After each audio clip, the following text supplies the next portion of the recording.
हमको बहुत सारे कागज जैसे स्कूल में मंगाते थे।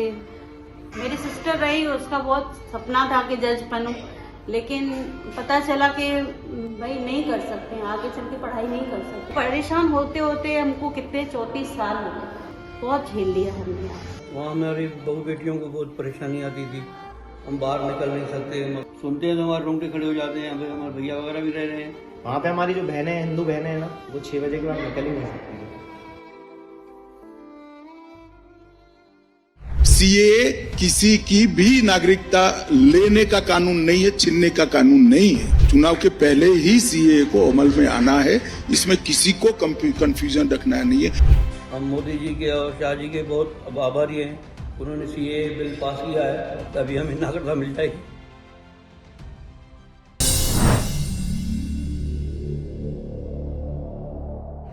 भारत सरकार के द्वारा आखिरकार 11 मार्च 2024 को सीएए बिल लागू कर दिया गया है। संसद में ये पारित हो चुका है और अब जल्द ही भारत के ऐसे नागरिक जो पाकिस्तान, अफगानिस्तान और अन्य देशों से भारत में एक शरणार्थी के रूप में रह रहे थे, उनको नागरिकता हासिल हो सकेगी। गंजबासुदा में भी एक ऐसा ही सिंधी परिवार 1990 से रह रहा है जो पाकिस्तान से भारत आया हुआ था। हमारे साथ उसी परिवार की कुछ लोग मौजूद हैं जिनके साथ हम बातचीत करेंगे कि इस सब भारत सरकार के द्वारा जो सीएए बिल लागू किया गया है उसको लेकर उनकी क्या सोच है।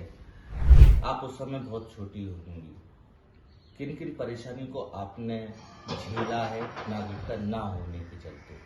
हमको बहुत सारे कागज जैसे स्कूल में मंगाते थे, जाति प्रमाण पत्र, ये वो तो हमारे बनते नहीं थे, और हमको कुछ भी मतलब बैंक जाना है, ये करना है, तो हर कहीं हमको ये परेशानियां आती थी, तो हम कर नहीं पाते थे। इजी वे में हम कुछ नहीं कर पाते थे, तो इसलिए हमको मतलब सरकारी जॉब के लिए भी बहुत मतलब वो भी नहीं कर पाए हम लोग। उनका सपना था कि चलो पढ़ लिख के तो कुछ करें, तो हम कुछ नहीं कर पाते थे, इसलिए हमको ये बहुत परेशानियां आती थी।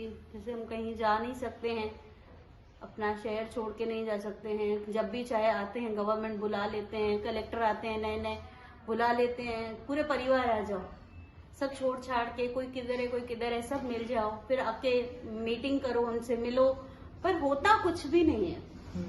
तो हम लोग परेशान होते होते हमको कितने 34 साल हो गए, बहुत झेल लिया हमने।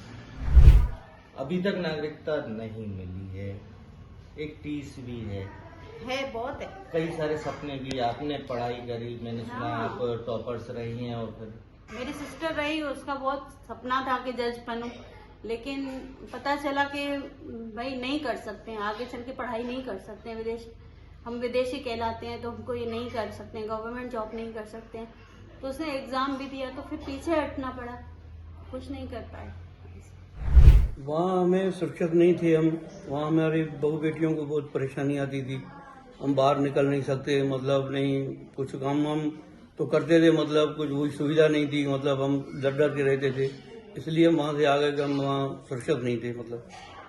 जी, तो क्या आपको रातों रात अपना घर परिवार छोड़ के पूरे परिवार सहित भारत आना पड़ा?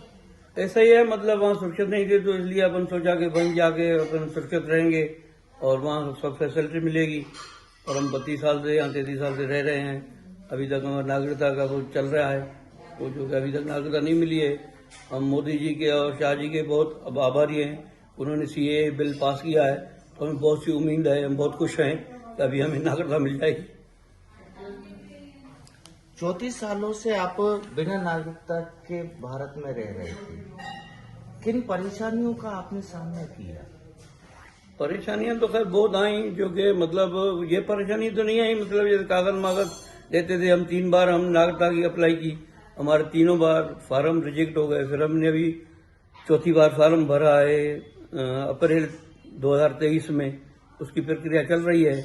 अभी सीए बिल से ये खत्म हो जाएंगी तो हमें नागरिकता मिल जाएगी, बहुत खुशी की बात है। हम प्रधानमंत्री जी शाह जी के बहुत आभारी हैं, उन्होंने ये लागू किया है सीए, क्या नागरिकता के चलते कभी आपके बच्चों वगैरह के शादी या उनकी पढ़ाई या नौकरी के में कोई? पढ़ाई में तो खैर दिक्कत आई। हमारी छोटी बेटी बहुत पढ़ना चाहती थी, पढ़ी भी थी, उसका सपना था कि मैं कुछ बनूं। मतलब तो सबने कहा कि तुम बन नहीं सकते क्योंकि तुम पाकिस्तानी नागरिक हो, इंडिया में तुम्हें नौकरी सरकारी नहीं मिल सकती है। तो उसने बेचारे पढ़ाई भी कम कर दी, मतलब पूरी नहीं करी, मतलब जैसे पढ़ना चाहती थी तो वो भी उसकी अधूरी रह गई। तो सपना था कि मैं कुछ बनूं, तो इस हिसाब से वो भी नहीं कर पाई। हमें 33-34 साल हो गए, हम अभी भी हमारी मतलब प्रक्रिया चल रही है, अभी तक नागरिकता नहीं मिली है।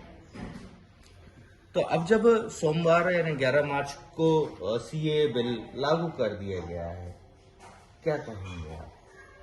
वो उसके सुना तो बहुत खुशी हुई, अभी हो जाए तो और अच्छी बात है, तो हम फ्री हो जाएंगे। मतलब अभी कभी क्या कागज मांगते हैं, कभी क्या वो तो देते रहते हैं, कोई दिक्कत भी नहीं है, तो उनका हक है, वो जो मांगते हैं हम देते हैं, पर मिल जाए तो अच्छी बात है, खुशी की बात है। तो 34 सालों का इंतजार अब खत्म होगा।